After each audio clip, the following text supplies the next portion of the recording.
Hello everybody and welcome back to my channel.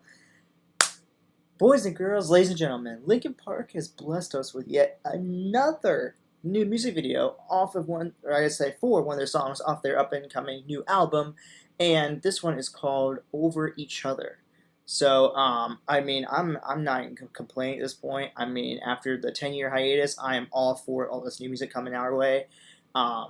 I mean, obviously I don't want them to spoil the whole entire album, but hey, 3 or 4 songs out of the, I think 12 we're getting or something like that, I'm totally fine with that.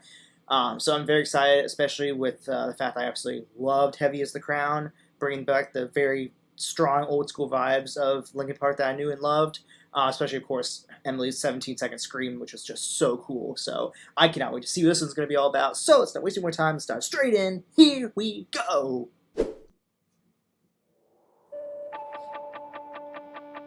Oh. This is the letter that I didn't write. Looking for color in the black and white. Skyscrapers we created on shaky ground. I'm trying to find my patience, but you won't let me breathe, and I'm not ever.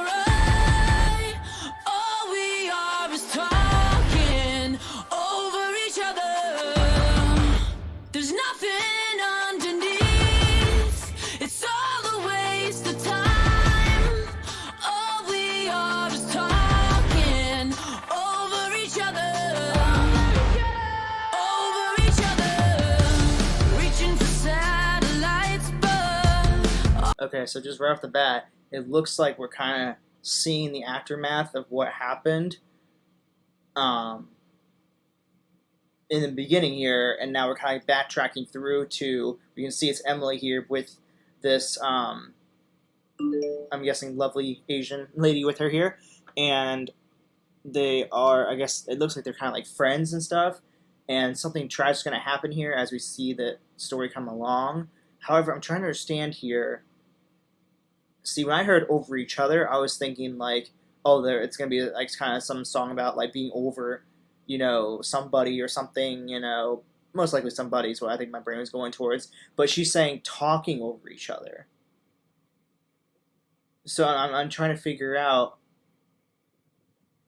what this would have to do with her Asian friend here and talking over each other and stuff. I guess we have to keep going and find out, because I'm not quite sure yet. This is also a really short song. This is barely 3 minutes. Actually, it's not even 3 minutes. I should say it's just shy of 3 minutes.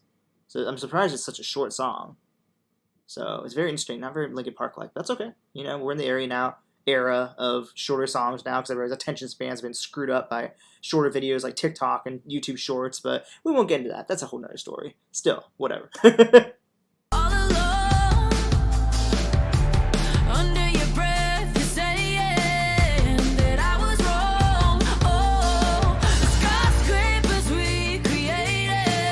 They're getting into a fight. Okay. I think they are, at least.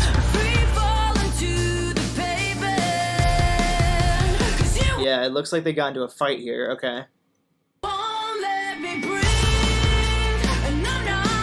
Yeah, now they get in the car. They're still fighting, though. That must be her, yeah. Okay, I get it now. I see now, because they're fighting, arguing.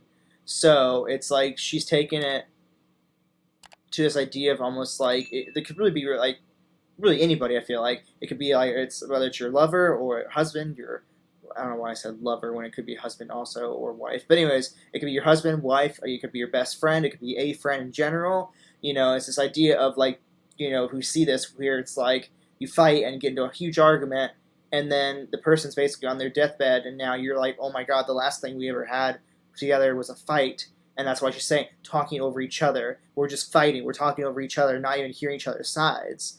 And her saying like, "Oh, you're not even giving me a chance to breathe." Like you're like almost like suffocating me in a way with this arguing. I think is what they're kind of going for. But I'm trying to see like what kind of message we take away from this. I might have to kind of get that towards the end after we watch the whole thing. But let's just keep going.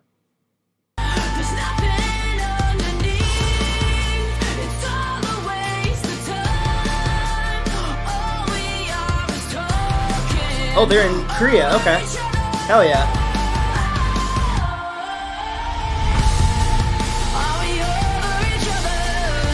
Also, where's Mike? We haven't gotten anything from Mike at all.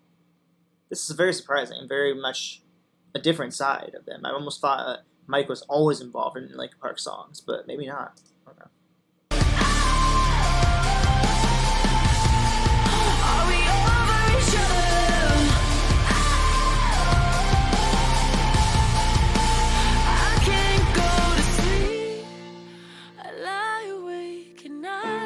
Oh, whoa, I got chills. That was a cool moment.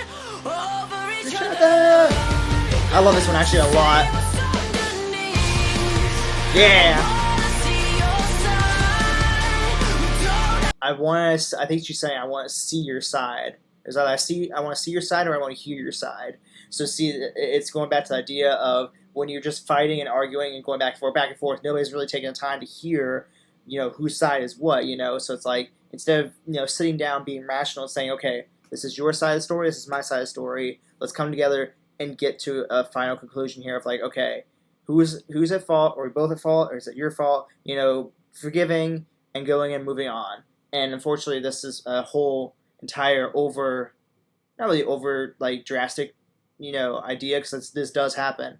But the idea is taking it to a whole nother level of like, it's not just fighting and arguing and whatnot to the point of just losing somebody, like, just, in the terms of like a friendship, I guess, or a family member. It's literally losing them to something as horrible as a car crash leading to possibly death is what it looks like they're going for here. So it's like literally the last thing they did do while she was still alive was argue and fight. And so there is no like or there's no I don't know what I was trying to go for, but there's no reconciling. There's no reconciliation anymore, between the two of them. It's like they're literally the last thing they did together was fight and get into an argument, and there's no reconciliation now. And that's something that's obviously clearly breaking Emily's character here in this music video. Anyways. Oh, wait, she's awake. Oh, wait. Now she's the one that died? Oh my gosh, she is.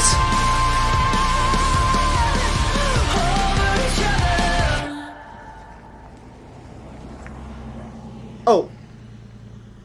Whoa, what did that represent there? What did that mean? That's good. Oh, wow. Linkin Park is actually, like... I didn't know they had their own, like, LLC. Like, Linkin Park is actually, like, its own, like, business, basically. That's cool. Or is most musicians like that? I'm just stupid. Anyways. Whoa, that was crazy. Wait, so... okay. So, in the end... her Korean friend, now that I know it's a Korean person, her Korean friend was the one who survived, but then Emily was the one who was killed. But then you see the ambulance drive away, and then Emily's standing there totally fine. And originally it was the fact that it looks like that her Korean friend had died first, and then she was the one who survived. So I guess it's kind of showing like both sides of. It's almost like that. It's almost like, I think for me, I almost see it as like a final, like that's them like getting their final like both sides are actually being heard out and whatnot, and seeing like the results from both sides. So you can see like how Emily feels if she loses her Korean friend after this argument and fight that led to this ultimately. And then you see it where if like Emily died, you see the Korean friend's side of it where she would be the one grieving. So you can see either way where she's basically saying that like we're like, basically like this useless fighting basically or whatnot is essentially what she's saying has ultimately led to, it could lead to either one of us feeling grievance. So that's why it's so important to, let each person say their side of the story and come to a reconciliation and come to I guess like truce, I guess. That's a weird way of putting it between fighting. But that's kind of like at least what I'm getting right off the bat right now. In terms of like a message that I would take away from this, it's almost like you almost would probably be tempted to go like towards more of the side of, oh, we're looking at it in terms of like a relationship or a friendship, like she's kind of portraying here. But I think knowing how Mike is, Mike tends to like write, I feel like, songs that go beyond what is comprehensive of the human brain, and going beyond just something as simple as just that, scope of relationship, friendship, whatever you want to say. This could almost be an idea of going off what the world or the condition of the world is right now, or has really been for a while now. It's this idea of like, so many different countries are going back and forth fighting over, stupid shit, and what at least I think it is, because I feel like there should never ever be a reason for war, but that's just me and my opinions, of course. But if we look at this beyond the idea of like a car crash and one person dying or the other person dying or whatnot, we're kind of looking at this more in the terms of like the world is kind of almost fighting each other, and it's leading to deaths in the Middle East. It's leading to deaths in Russia and Ukraine. And it's the idea of them basically saying like, you're not gonna give me a chance to breathe and whatnot. It's the idea of like, war doesn't give you a chance to breathe. You're in it and you're stuck. Like, you have no chance to breathe or try to figure anything out. The only hope is that you can survive, and you just have to do what you need to do to survive and save your family or protect your family, whatever you want to say.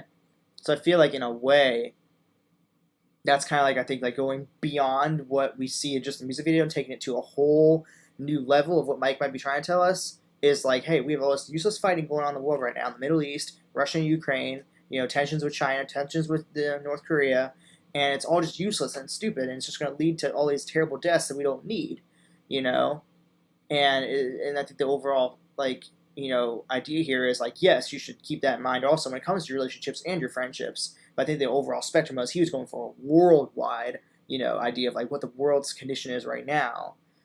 So I think that's I think Mike's shining and the geniusness that he has in terms of the music he writes. I think it was actually really cool that he let Emily really take the song on all just for herself, without him, being there and like that, because I think this really gave her an opportunity to show us the progression of, the song, from Emptiness Machine, which was like a great, song of like, okay, cool, Emily's here, let's kind of introduce her and kind of introduce like Linkin Park being back, to the heaviness and the 17-second scream of Heavy as the Crown, which was awesome, to this now saying like, hey, look, Emily's not just all about the screaming and the edgy vocals or whatnot. She can bring the emotion too, and she did that exactly with this song.